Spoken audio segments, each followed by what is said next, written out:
Hello everyone, welcome back to the channel. Today's video covers a shocking event that unfolded in the early hours of the morning. Something no one in Iran could ever imagine happening so suddenly. Tehran, a city of more than 9 million people, woke up to complete water blackout, an event that is already being called the biggest water disruption in the nation's history. Residents opened their taps only to find nothing, no flow, no pressure, just dry silence. And as the news spread across neighborhoods, streets, and social media, panic grew instantly, creating a sense of uncertainty not seen in the capital for years. People rushed outside looking for answers. Many thought it was a temporary cut or a routine repair, but soon they realized something far more serious was happening. Families searched for any remaining stored water. Bottles sold out almost instantly from local shops. Parents lined up at mosques and emergency stations, hoping to collect even a few liters for their children. Some rushed to nearby towns, hoping those areas still had supply. The shock wasn't just because the water was gone. It was because it happened overnight, without warning, without preparation, and without any clear explanation. Rumors began to spread rapidly. Some believed a major pipe or central conduit had burst. Others suspected cyber sabotage targeting the national water system. A few believed extreme pressure from drought conditions finally pushed the system beyond its limits. The uncertainty made everything worse. People needed clarity, but what they received were scattered statements, delayed responses, and growing contradictions. The lack of transparency only amplified fear, suspicion, and frustration among the population. As the sun rose, lines formed around public distribution points. Trucks carrying water tanks appeared in different districts, but they were nowhere near enough to meet the overwhelming demand. Arguments broke out between residents waiting for their turn.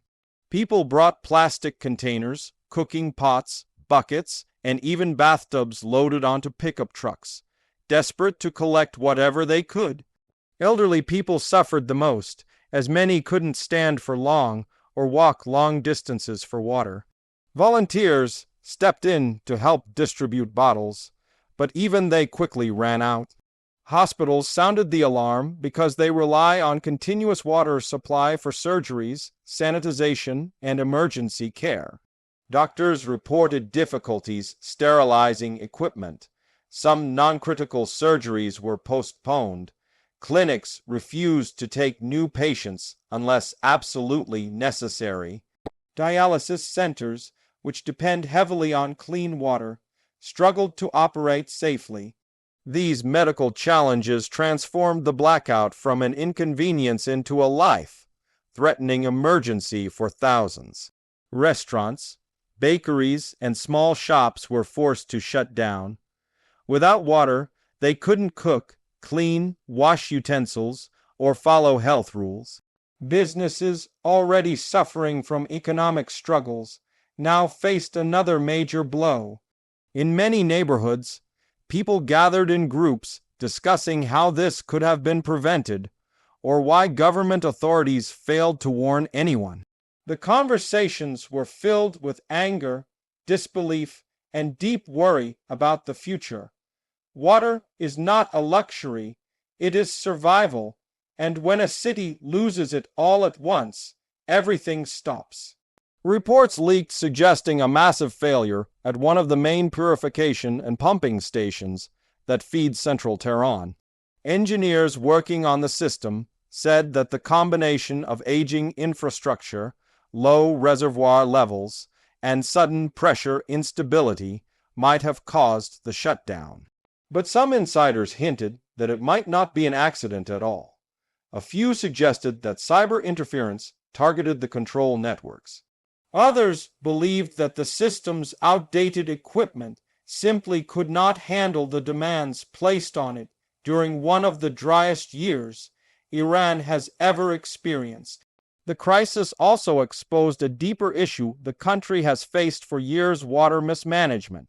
Environmental experts have been warning for decades that Iran is walking into a severe water crisis due to depleted aquifers, inefficient agriculture, climate-driven droughts, and rapid urban expansion. Tehran relies heavily on mountain reservoirs that have been shrinking year after year. Snowmelt that once guaranteed plentiful flow is no longer consistent. Rainfall patterns have changed dramatically, but despite all these warnings, investments in modern water infrastructure never matched the scale of the threat.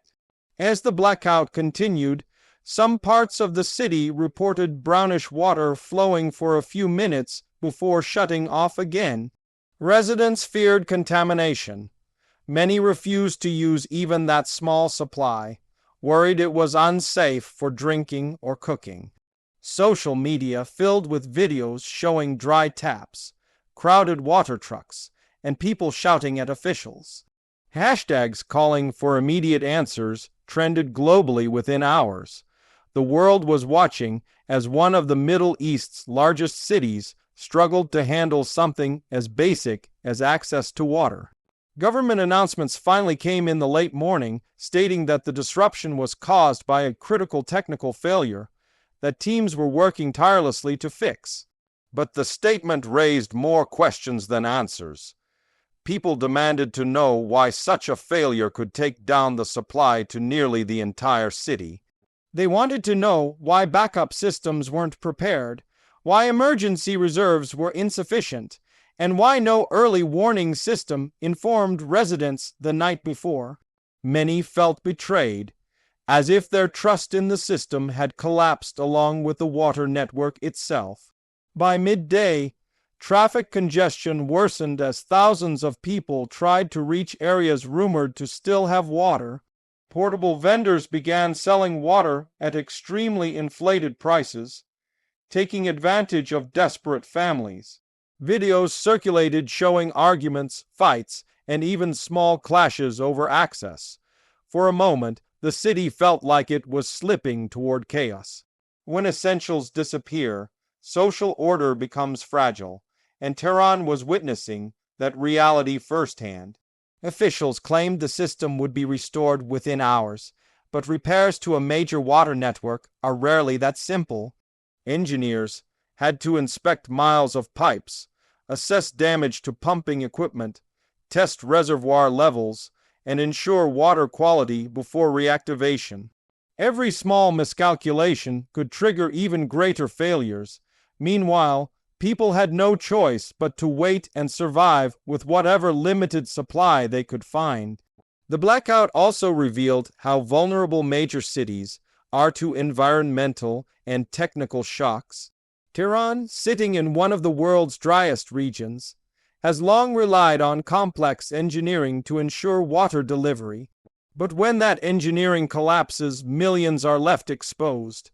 The event sparked global conversations about water security, climate adaptation, and the need for modern, resilient systems.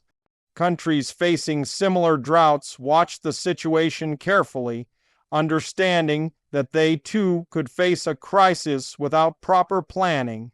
By afternoon, the temperature began rising, worsening the stress. Parents worried about babies and elderly relatives who needed water for hydration and cooling. Schools announced emergency closures. Workplaces sent employees home. Government buildings reduced non-essential services. A city that normally moves at a fast pace slowed to a standstill. Water became the only topic anyone cared about. Even when partial restoration began in a few districts, residents were told to boil their water before drinking because contamination risk was high. This warning created another challenge because boiling water requires electricity, time, and already limited supply. Many households had to choose between using their precious water to drink or using it to boil for safety. Some people took the risk, while others waited in long lines for safer bottled water being distributed at checkpoints. International organizations also began offering support. Some countries expressed readiness to provide technical assistance or emergency supplies. Water engineers from neighboring regions analyzed data to understand how such a massive failure could occur so quickly. Environmental researchers highlighted that Tehran's water demand has far exceeded its natural supply for years, and the blackout is not just a technical accident, but a warning of deeper structural problems. Every hour without water made people more aware of how fragile daily life truly is. Simple tasks like washing hands, brushing teeth, cooking, or cleaning became difficult. Many households rationed strictly, using only a cup of water at a time. Some families shared supplies with neighbors, strengthening community bonds. Others felt abandoned and stressed, unsure when normal life would return. The blackout affected each person differently, but the overall fear remained the same: what if this happened again? Nightfall brought some relief as temperatures dropped, but the anxiety continued. The darkness combined with the water shortage created an atmosphere of uncertainty. Emergency teams worked non-stop, trying to stabilize pressure lines and restore flow. People stayed awake, listening for any sign of water returning. When taps finally made the first sound of air pushing through, many rushed to check, but for some districts nothing changed. As hours passed, the situation slowly improved. More neighborhoods got partial supply, though the flow was weak and inconsistent. Authorities promised a full investigation to determine the root cause, but many residents felt that investigations would not change the underlying reality, that Tehran's water system is stressed, outdated, and vulnerable, and without major investments, similar disasters could happen again. By the next morning, large parts of the city regained unstable but usable flow. Life began to restart slowly, but the memory of the blackout remained strong. People who had never imagined living without water now understood how quickly everything could collapse. The event sparked deeper questions about resource management, climate resilience, government responsibility, and public awareness. It served as a wake-up call not just for Tehran, but for all regions facing water scarcity. Families talked about storing emergency supplies. Experts talked about redesigning the water grid. Urban planners discussed desalination, recycling, and aquifer restoration. The city realized that survival depends on preparation, not luck. And even though the crisis eventually eased, the emotional and societal impact will stay long after the taps are running again. The blackout made it clear that access to water is one of the most critical challenges of the modern world. Cities like Tehran must confront the reality that water scarcity is becoming more severe each year. Climate change is rewriting rainfall patterns. Population growth increases demand. Infrastructure ages faster than it is repaired. The future will require smarter strategies, coordination, transparent communication, and rapid adaptation. Without those, the risk of another sudden collapse will always loom. As Tehran recovers, people continue sharing their stories, how they survived, how they struggled, how they helped one another. Some share videos of neighbors distributing water. Others show how they rationed for their families. These stories paint a picture of a city that faced an unprecedented shock with resilience, pain, courage, and unity. But they also paint a picture of a city unprepared for the next crisis. The biggest lesson is simple: water is life. And when life stops flowing, everything else becomes fragile.